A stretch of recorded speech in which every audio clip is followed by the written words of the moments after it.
Demuestra ecuaciones para calcular la rapidez de separación, la distancia inicial de separación y la distancia final de separación para dos partículas que caen libremente.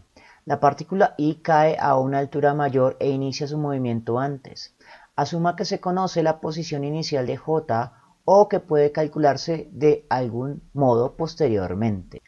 Entonces lo que vamos a hacer es asumir a priori que inician la caída en tiempos diferentes, pero como modelo de dos partículas solo da inicio cuando la segunda partícula está en movimiento.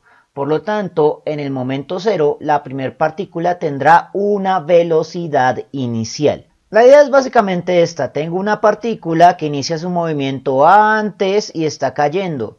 Pero en el punto en el que se encuentra con la segunda partícula, esta la voy a llamar I y esta la voy a llamar J, la partícula I ya posee una velocidad inicial en este tiempo inicial. Y el tiempo inicial va a ser aquel que marca el inicio del movimiento de la partícula J. Por lo tanto, también voy a tener un tiempo TI que marca el tiempo que ha transcurrido el movimiento de la partícula número 1, y voy a tener un tiempo absoluto que marca el tiempo en que las dos partículas han estado cayendo simultáneamente, pero con diferencias de velocidad y distancia. Entonces, digamos que comienzo a modelar ecuaciones. Primero para la partícula número 1, que es la que inicia su movimiento a una mayor altura y antes. La velocidad en cualquier momento de la partícula I va a ser igual a menos gravedad por el tiempo absoluto más la velocidad inicial de esa partícula. A su vez, la velocidad de esa partícula inicial tiene que ser igual, por definición, a menos g por el tiempo en que la partícula había estado cayendo sola. Por lo tanto, puedo igualar ambas ecuaciones reemplazando la velocidad inicial y obteniendo el factor común, que es menos g. Por lo tanto, la velocidad de caída de la partícula número 1 para cualquier momento t va a ser igual a menos g más la suma entre el tiempo absoluto más el tiempo en que ésta había estado cayendo sola. Ahora miremos cómo sería la ecuación de posición. La ecuación de posición final de la partícula número 1, va a ser igual a menos 1/2 de g por tiempo absoluto al cuadrado más la velocidad inicial por t de esa partícula número 1 o I más la posición inicial. Entonces, en el punto de marco de referencia de tiempo cero, se asume que todas las posiciones valen 0. Por lo tanto, la posición inicial voy a asumirla como 0 en este punto, que va a ser el punto en que ambas partículas I y J se encuentran. La velocidad inicial de la partícula I, ya habíamos dicho que es igual a menos g por el tiempo en que esa partícula había estado cayendo sola. Por lo tanto, reemplazo esta velocidad por lo que vale en términos de la gravedad y el tiempo de caída individual. Resolvemos el álgebra, multiplicamos, obtenemos el factor común, que en este caso vuelve a ser menos g por tiempo absoluto. Con lo cual obtenemos las ecuaciones de velocidad y posición para cualquier tiempo t de la partícula que está cayendo inicialmente desde una mayor altura. La segunda partícula va a tener sus ecuaciones de movimiento sin modificar. Es decir, la partícula J va a tener una velocidad final igual a menos g por tiempo absoluto. Como ésta inicia su movimiento en el marco de referencia tiempo igual a 0, su velocidad inicial sí es 0. Por lo tanto, sería esta ecuación. Y su ecuación para posición final también es la versión simplificada, que es 1/2 negativo de gravedad por tiempo absoluto al cuadrado de la partícula J. Con lo cual ya tengo dos ecuaciones de velocidad y dos ecuaciones de posición, con lo cual puedo calcular la rapidez inercial. Y la rapidez inercial va a ser la rapidez con que la partícula I se aleja de la partícula J. Porque en el momento t igual a 0, la partícula I ya posee una velocidad dada que es mayor a la de la partícula J. Sin embargo, en ese punto, como ambas caen a la misma aceleración, el modelo matemático debería pasar de ser 1 acelerado a ser 1 uniformemente rectilíneo, lo cual va a simplificar la aritmética posteriormente.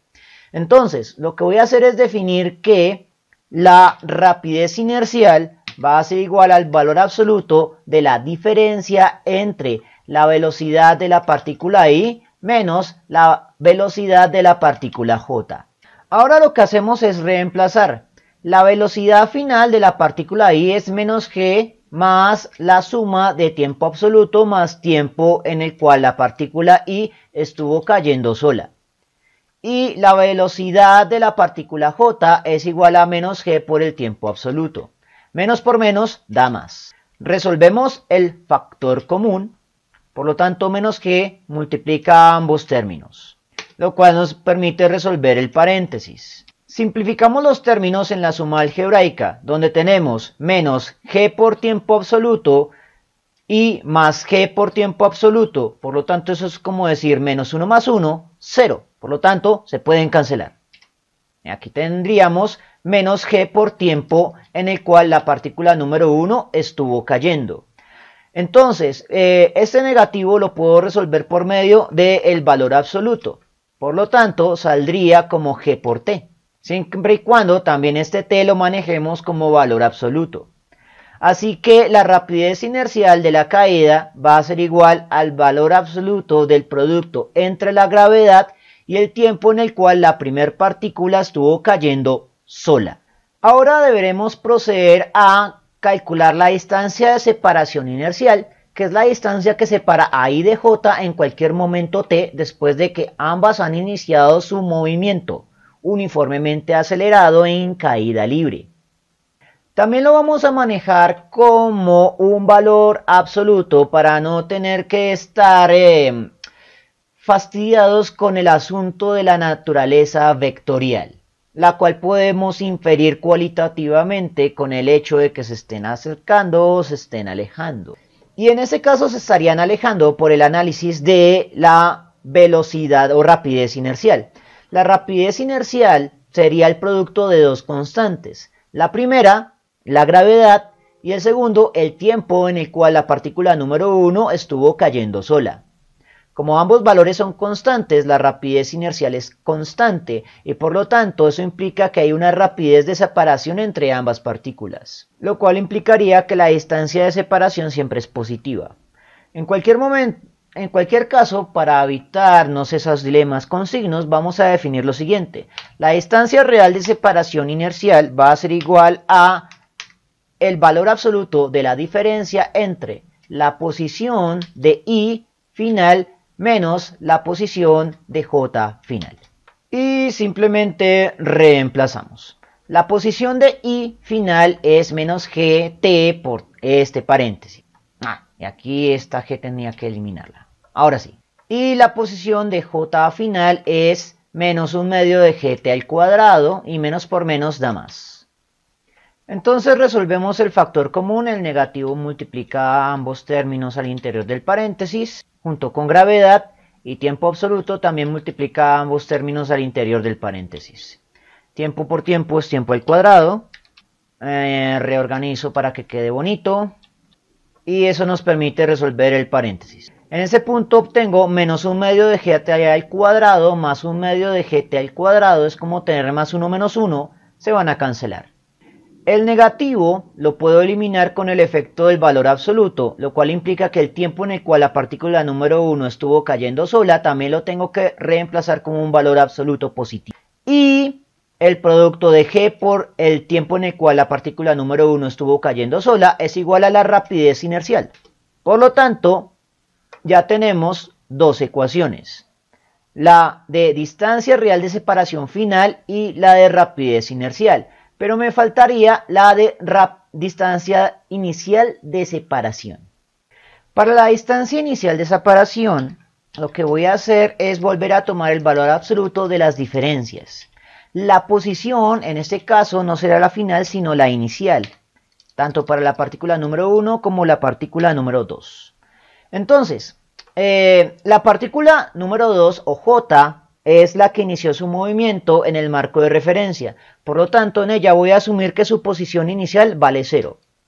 Sin embargo, la posición inicial de la partícula número 1 va a ser igual al valor absoluto de la distancia en el cual ella estuvo cayendo sola. Por lo tanto, lo que hago es tomar un modelo de posición final para una caída simple, que sería este de acá, pero para la partícula I. Y en lugar de tiempo absoluto, es el tiempo en el cual la partícula I estuvo cayendo sola. El 0 lo puedo eliminar. El negativo lo puedo ignorar por el efecto del valor absoluto, lo cual implica también que el tiempo en que T estuvo cayendo solo lo debo asumir como un valor absoluto y reemplazarlo positivo. Ahora lo que puedo hacer es reemplazar tiempo al cuadrado por el producto entre tiempo y tiempo, lo cual implica que G por TI es igual a la rapidez inercial.